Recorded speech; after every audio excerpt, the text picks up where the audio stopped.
আরে মন্ত্রী, এত দেরি করছো কেন?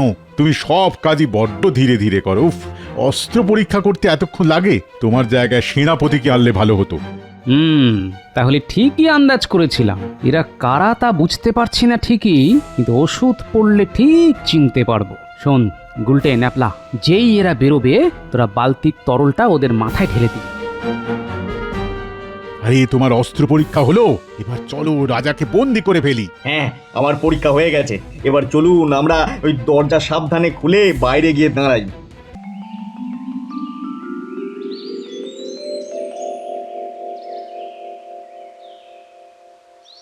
গিন্নি, ও গিন্নি, আরে বলি মাথায় দেওয়া তেলটা কোথায় রাখলে গো? আমার তো চান করার সময় চলে যাচ্ছে। রাজসভায় সেই দেরি, লজ্জা একেবারে মাথা কাটা যায় গিন্নি। বলি চোখে কি নেবা হয়েছে? হ্যাঁ, দাওয়াই রাখা আছে, দেখতে পাও না? দেখেছি দেখেছি, ওই তো দাওয়ার বাঁশের পাশে এমন ভাবে রাখা আছে যেন চোরে চুরি করে নিয়ে যাবে। চোরেরও তো একটা মান সম্মান আছে নাকি? ওই তো চুরের বাহার, তার তেল আবার লুকিয়ে রাখতে হবে। হ্যাঁ, এখন থেকে ঘাটেই রেখে এসো, ভূত পেতনিও ছুঁয়ে দেখবে না। হ্যাঁ,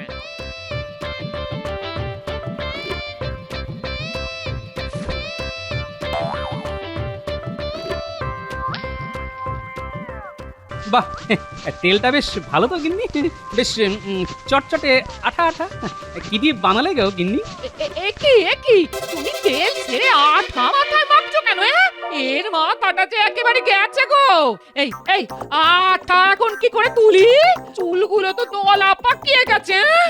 উহ, তোমার চোখে নেবা জানি, কিন্তু বুদ্ধিটাও কি শুকিয়ে গেছে? হায় ভগবান, এই অদ্ভুত লোকটাকে নিয়ে আমি কি করবো? হ্যাঁ, আমি কি করলাম? তুমিই তো বললে ওইখানে রাখা আছে। আমি দেখলাম, হ্যাঁ ঠিক কথাই বলেছো, ওইখানেই রাখা আছে দুটো শিশি। আমি একটা শিশি খুলে মাথায় মাখলাম। এখন তুমি বলছো ওটা তেল নয়, ওটা আঠা। কিন্তু আমার কি দোষ? মাথায় মাখার সময় বুঝলে না ওটা তেল নয় আঠা? এখন দোষ দিচ্ছ আমায়? হ্যাঁ, তবে একটা কথা ঠিকই বলেছো, দোষ আমারই। নইলে এমন একটা বোকা লোকের গলায় মালা দিলাম কেন? এবার দেখবে আমার মাথা থেকে যে যে বুদ্ধিগুলি ঝুলেছিল সেগুলোকে কিভাবে আঠা দিয়ে জোড়া লাগিয়ে দিয়েছি। আর আমাকে বোকা বলতে পারবে না। এখন থেকে এমন চালাকি করব যে তুমিও ধরতে পারবে না। আমি চললাম চান করতে।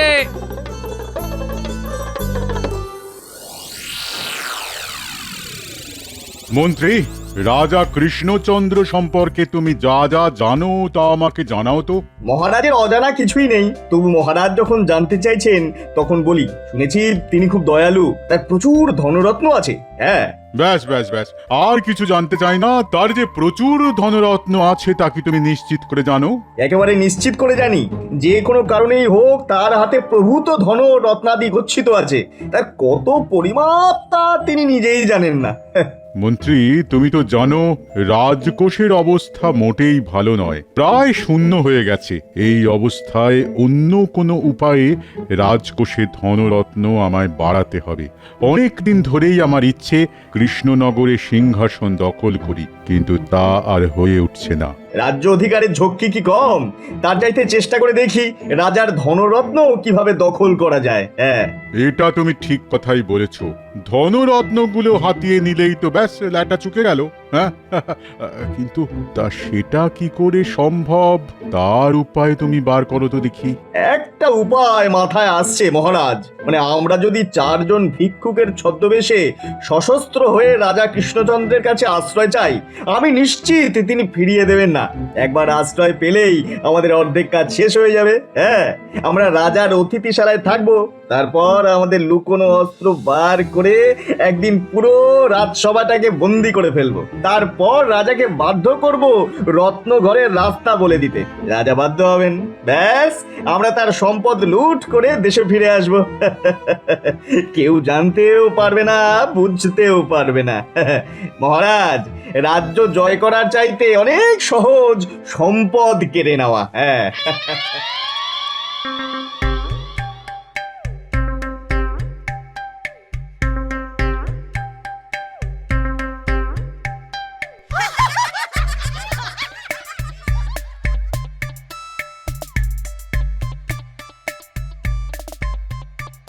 গোপাল, তোমার মাথার পিছনে চুলের একই অবস্থা হয়েছে।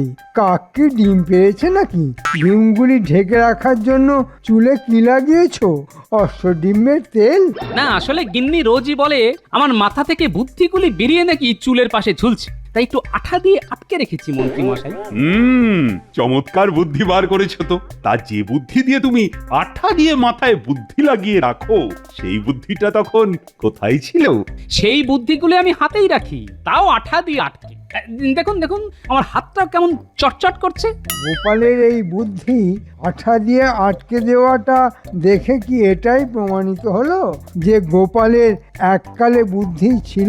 মন্ত্রী, বুদ্ধিমানদের বুদ্ধি আঠা দিয়ে আটকে রাখতে হয় না, ঠিক সময় মতো তা প্রকাশিত হয়। মহারাজ, যার ল্যাজ আছে সে কিছুতেই ল্যাজ লুকোতে পারবে না, আর যার ল্যাজ নেই সে আমরণ চেষ্টা করেও তার ল্যাজ বার করতে পারবে না মহারাজ। মহারাজ, গোপালের অর্ধেক কথার মানে আমি বুঝতে পারি না। আপনি আমায় বলুন না, এইমাত্র গোপাল যা বলল তাতে কি আমাকে অপমান করা হলো? না রে বাবা না, গোপাল সব সময় তোমাকে অপমান করে না, মাঝে মাঝে করে। না, ল্যাজ নিয়ে কি একটা কথা বলছিল, এটা কার ল্যাজ মহারাজ? নিজের ল্যাজ নিজেই চিনে নিন মন্ত্রী মশাই। মহারাজ, আপনাকে রানীমাও চিনতে পারবেন না। মনে হচ্ছে কতদিন খেতে পাননি। জীবনের উপর দিয়ে কত ঝড় বয়ে গেছে। আপনি যে একজন মহারাজ তা কেউ বলবেই না। হ্যাঁ, এই কথাটাই তুমি অন্য সময় বললে তোমার গর্দান আমি এক্ষুনি নিয়ে নিতাম, কিন্তু আমি সহ্য করে গেলাম, কারণ এই বেশেই আমাদের কিছুদিন থাকতে হবে। আমিও মহারাজ সেই সুযোগে আপনাকে দুটো কথা শুনিয়ে দিলাম। আসলে আমি আপনার ছদ্মবেশের প্রশংসাই করলাম, সেটা তো মেনে নেবেন। হ্যাঁ, তোমার যে এত বুদ্ধি তা তো আগে জানতাম না। ঘুরিয়ে পেঁচিয়ে কথা বলা তোমার স্বভাব নয়, পারো না, তবে তোমার সাহস আছে। রাজাকে মুখের ওপর কথা বলা আপনাকে ভিখিরি মনে হচ্ছে, সত্যি সাহসের কাজ বটে। চিন্তা করো না, সফল হয়ে ফিরে আসলে তোমার মাসোহারাটা আমি বাড়িয়ে দেব। মহারাজকে ভিখারির মতো লাগছে বললে যদি আমার মাসোহারাটা বেড়ে যায়, তবে প্রত্যেক দিন আমি এই কথাটা আপনাকে বলতে পারি, যদি আপনি অনুমতি দেন। আমি তোমায় অনুমতি দিলাম, তবে সবার সামনে নয়, কেউ শুনে ফেললে খুব লজ্জা পেয়ে যাব। আগে এখন কাজটা করে ফেলি, বুঝলে? আর সময় নেই। আর হ্যাঁ, তোমাকেও খুব ভালো মানিয়েছে, মনে হচ্ছে একেবারে শ্মশান থেকে উঠে এসেছো। আপনি মহানুভব মহারাজ। কথায় কথায় আমাদের অস্ত্রশস্ত্র নিতে যেন ভুল না হয়। ঝোলার মধ্যে ওগুলো ভরে নিয়েছো তো? সে আর বলতে মহারাজ, ওগুলোর ব্যবস্থা আগেই করে নিয়েছি, চিন্তা করবেন না। অস্ত্রগুলি সব আমার হেফাজতে রেখেছি, ও নিয়ে আপনাকে চিন্তা করতে হবে না। হ্যাঁ, আমরা একা যাচ্ছি নাকি? হ্যাঁ, সেটা তো খুবই ভয়ের কাজ হবে। সঙ্গে কারা যাবে? সেরা দুজন অস্ত্রধারী ছদ্মবেশে, ওদের কাছে অস্ত্র থাকবে। যাক, নিশ্চিন্ত হওয়া গেল। চলো এখন রওনা হই। যথা আজ্ঞা মহারাজ।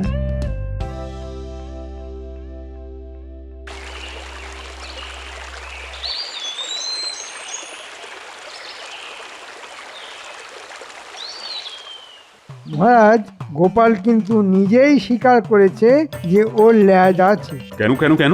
তোমার নেই বলে মন খারাপ করছে নাকি? আসলে গোপালের কিছু আছে যা আমাদের নেই, তা মেনে নি কি করে মহারাজ?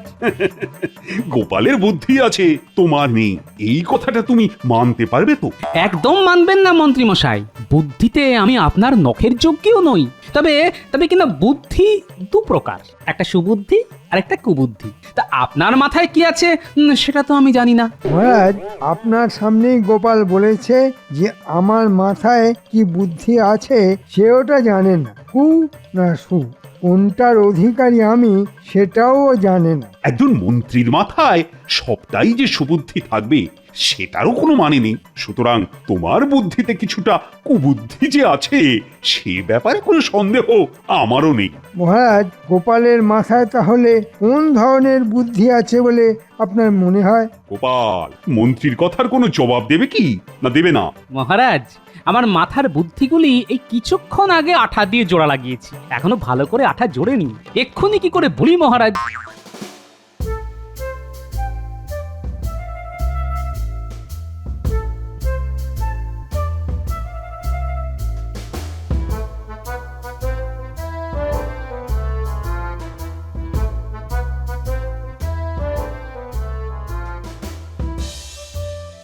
যা রাস্তা, এসব রাস্তা দিয়ে তো একদিন ঘোড়ায় চড়ে এসেছেন, আজ পায়ে হাঁটতে খুব কষ্ট হচ্ছে না মহারাজ? বাঘ সিংহ তো এই জঙ্গলে মাঝে মধ্যেই রাস্তায় বেরিয়ে আসে, তাই জিজ্ঞাসা করছিলাম। আপনি ভয় পাচ্ছেন না তো? তোমার সাহস কিন্তু দিন দিন বেড়েই যাচ্ছে। ভেবো না 1 মাসে শীত যাবে, আমি কিন্তু তোমার গর্দান নেবই। তাহলে আরেকবার আমার গর্দান নিয়ে নিন মহারাজ। বাঘ সিংহকে বন্দি করতে গেলে এমনিতেই আমার মুন্ডুটা চলে যাবে, তার চেয়ে আপনার হাতে গর্দান চলে যাওয়াটা বেশ আরামের হবে। বাঘ সিংহ খেলে বড্ড লাগবে মহারাজ, চিবিয়ে খাবে তো। ওদের কি আশেপাশে দেখা যাচ্ছে নাকি? আরে আমি একজন রাজা, তা কি ওরা জানে না? জিজ্ঞেস করে আসবো? তাহলে কিন্তু আমার না ফেরার আশঙ্কা রয়েছে। মানে আপনি এখানে ওই দুজন লোককে নিয়ে একা থাকতে পারবেন তো? তাহলে তোমাকে আর কষ্ট করে যেতে হবে না, আমি বিশ্রাম নিই, তুমি আমাকে পাহারা দাও। সেটাই ভালো, গর্দান গেলে আমাদের সকলের যাবে। রাজবাড়ির কিছু অংশ মেরামত করতে হবে, বিশেষ করে অতিথিশালা, রান্নাঘর, এমনকি এই রাজসভা। কোনো কিছুই ঠিকঠাক নেই বলেই তো মনে হচ্ছে আমার। অতিথিশালাতে এখন কেউ নেই, কোনো অতিথি আসার সম্ভাবনাও নেই, তাই অতিথিশালা সারাবার কোনো দরকার নেই বলেই আমার মনে হয়।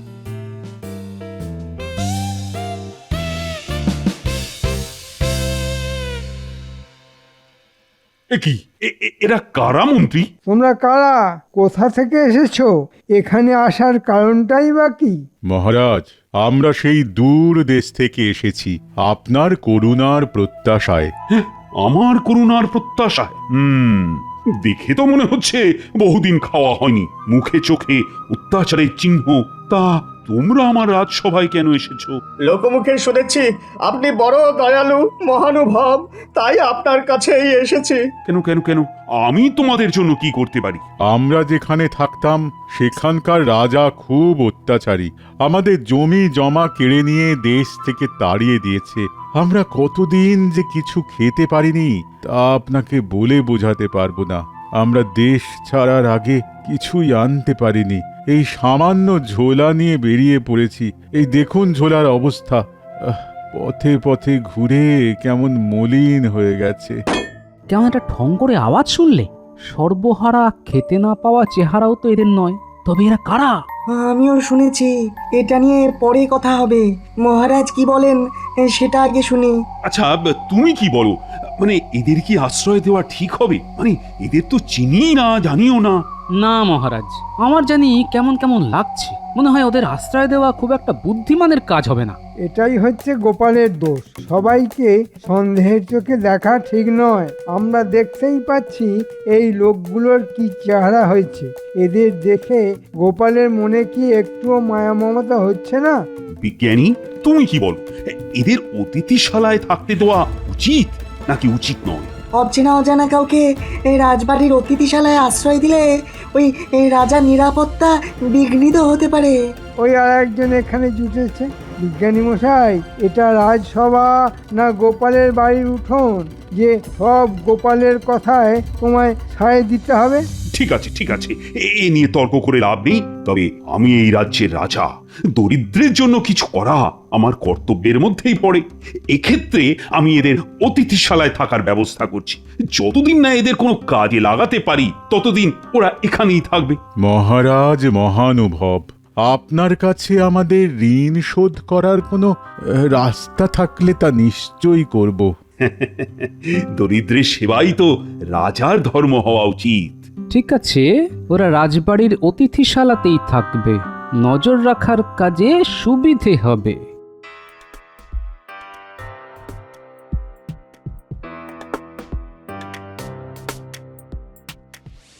গোপাল, এই অতিথিদের ব্যাপারে আমারও সন্দেহ আছে। মনে হয় তুমি ঠিক কথাটাই বলছো। বিজ্ঞানী মশাই, আমার মন যা বলে তা আজ পর্যন্ত কোনোদিনও ভুল হয়নি। আমি ওই শব্দটা পেয়েছি বলেই সন্দেহ আরো প্রবল হলো। আসলে প্রথম থেকে আমার মনে হচ্ছিল এদের মধ্যে কোথাও যেন একটা মিথ্যে লুকিয়ে আছে। তোমার কথার সঙ্গে আমি একমত। আচ্ছা, ওই ঠং শব্দটা আসলে কিসের হতে পারে বলে তোমার মনে হয়? থালা বাটির আওয়াজ আমি জানি, গিন্নির দৌলতে কম থালা বাটি তো আমার মাথা লক্ষ্য করে ছোড়েননি, তাই এই শব্দটা আমি চিনি, এটা অন্য কিছুর শব্দ। সেটা কি হতে পারে বলে তোমার মনে হয়? আমার মনে হয় অস্ত্র। রাজসভায় থাকি বলেই অস্ত্রের আওয়াজটাও আমার খুব চেনা। সর্বনাশ, তবে তো আমাদের সমূহ বিপদ। মহারাজ যে কোনো মুহূর্তে আক্রান্ত হতে পারেন। সেটি হবার জো নেই।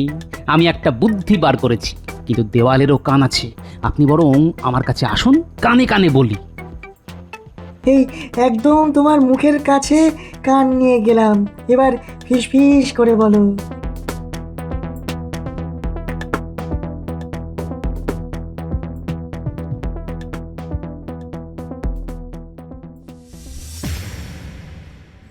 এত বোকা একটা রাজা আমি তো কখনো দেখিনি। আমাদের এক কথায় একেবারে অতিথিশালায় স্থান দিয়ে দিল। মহারাজ, উনি বোকা না হলে আমরা চালাক হতে পারতাম। হ্যাঁ, এটা ঠিক কথা বলেছ মন্ত্রী, কিন্তু আমাকে কি দেখেছো এরকম অচেনা কাউকে এভাবে আশ্রয় দিতে? না মহারাজ, আপনি চেনা লোককেই আশ্রয় দেন না, তা অচেনা কাউকে কিভাবে রাখবেন? তাহলে তুমিই বলো, কে বেশি বুদ্ধিমান, আমি না কৃষ্ণচন্দ্র? এ আপনি কার সঙ্গে তুলনা করছেন? সূর্যের সঙ্গে লম্ফের? হ্যাঁ, এটা একেবারে ঠিক কথা বলেছ। আমি সূর্য আর কৃষ্ণচন্দ্র হলো তেলের লম্ফ। যাক যাক, তোমার গর্দান নেওয়াটা তাহলে আপাতত স্থগিত রাখা হলো। এই দেখ, দুটো বালতি, এর মধ্যে বিজ্ঞানীর বানানো একটা তরল পদার্থ আছে। আমি এক্ষুনি বার হব, নিজের চোখে সব দেখে কি করতে হবে তা তোদের বলে দেব। তোরা আমার সঙ্গে চল বালতি নিয়ে। সাবধান, বালতি থেকে তরলটা যেন পড়ে না যায়, সেদিকে খেয়াল রাখবি। হ্যাঁ হ্যাঁ, কিন্তু আমরা কি রাজবাড়িতে যাচ্ছি? না হলে আবার কোথায় যাব? রাজবাড়িতেই তো বিপদ অপেক্ষা করে রয়েছে। ঠিক আছে দাদু।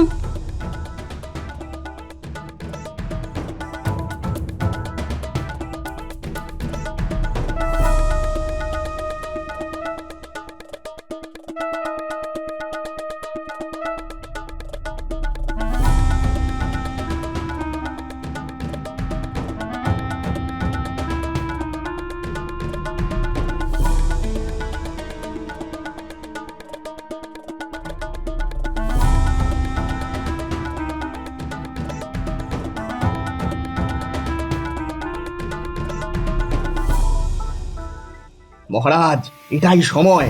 প্রহরীরা সব ঘুমিয়ে পড়েছে। রাজা কৃষ্ণচন্দ্র নিশ্চয়ই শোবার ঘরে চলে গেছেন। রাজাকে বন্দি করার এটাই উপযুক্ত সময়। তাহলে আমাদের অস্ত্র শস্ত্র সব ঠিক আছে কিনা একবার পরীক্ষা করে নাও তো মন্ত্রী। রক্ষীদেরও তাই করতে বলো। তোরা এই তরল পদার্থটা ফেলে দিসনি তো? না না দাদু, এক ফোঁটাও মাটিতে ফেলিনি। এখন বললো কোন দিকে যাব? ওই ওই ওই অতিথিশালার দিকে। তোরা চিনবি না, আমার সঙ্গে চল।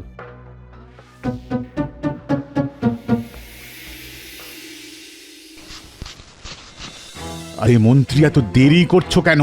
তুমি সব কাজই বড্ড ধীরে ধীরে করো। উফ, অস্ত্র পরীক্ষা করতে এতক্ষণ লাগে? তোমার জায়গায় সেনাপতিকে আনলে ভালো হতো। তাহলে ঠিকই আন্দাজ করেছিলাম। এরা কারা তা বুঝতে পারছি না ঠিকই, কিন্তু ওষুধ পড়লে ঠিক চিনতে পারবো। শোন গুলটে, ন্যাপলা, যেই এরা বেরোবে তোরা বালতির তরলটা ওদের মাথায় ঢেলে দিবি। আরে তোমার অস্ত্র পরীক্ষা হলো, এবার চলো রাজাকে বন্দি করে ফেলি। হ্যাঁ, আমার পরীক্ষা হয়ে গেছে। এবার চলুন আমরা ওই দরজা সাবধানে খুলে বাইরে গিয়ে দাঁড়াই। গুলটে, ন্যাপলা, ওরা দরজা খুলে ফেলছে বলে শুনলাম। বাইরে এলেই তোরা ঢালবি। আমি কিন্তু দরজা খুলছি, আপনি আমার পিছনে পিছনে আসুন। না না, আমি আগে যাব। মনে রেখো, আমি রাজা, আমি যাব তোমার পেছনে, এটা হতেই পারে না। ওরা দরজায় পা দিলেই বালতির তরল ওদের গায়ে দিবি, বুঝলি?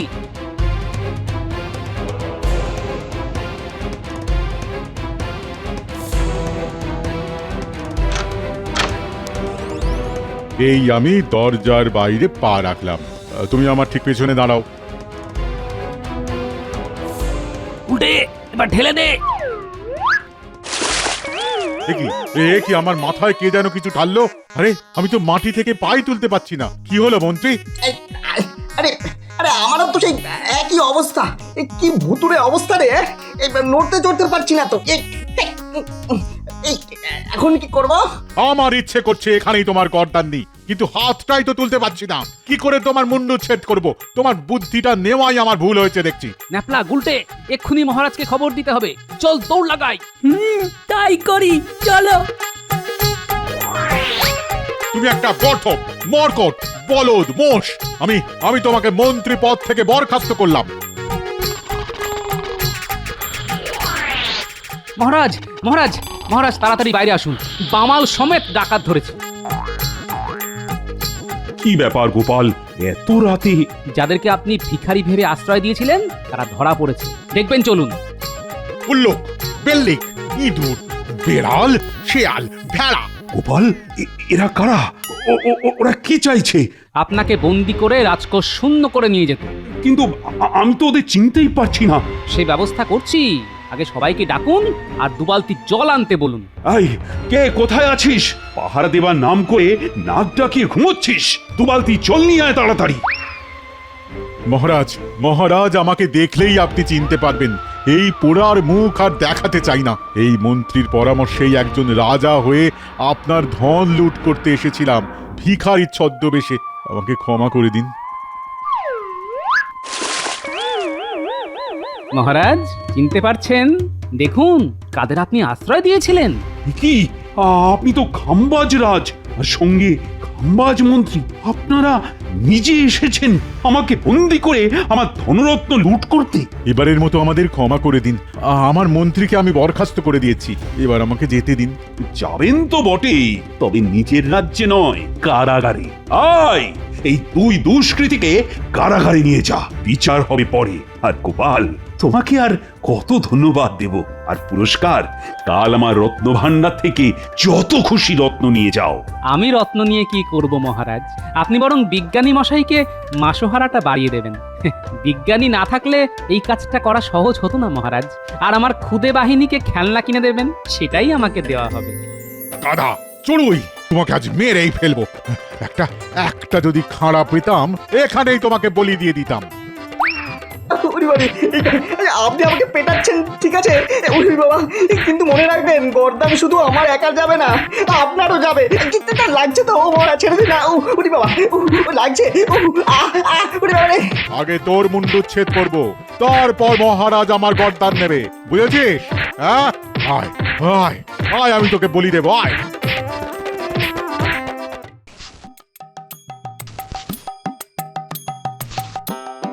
গিন্নি, গিন্নি কোথায় গেলে গো?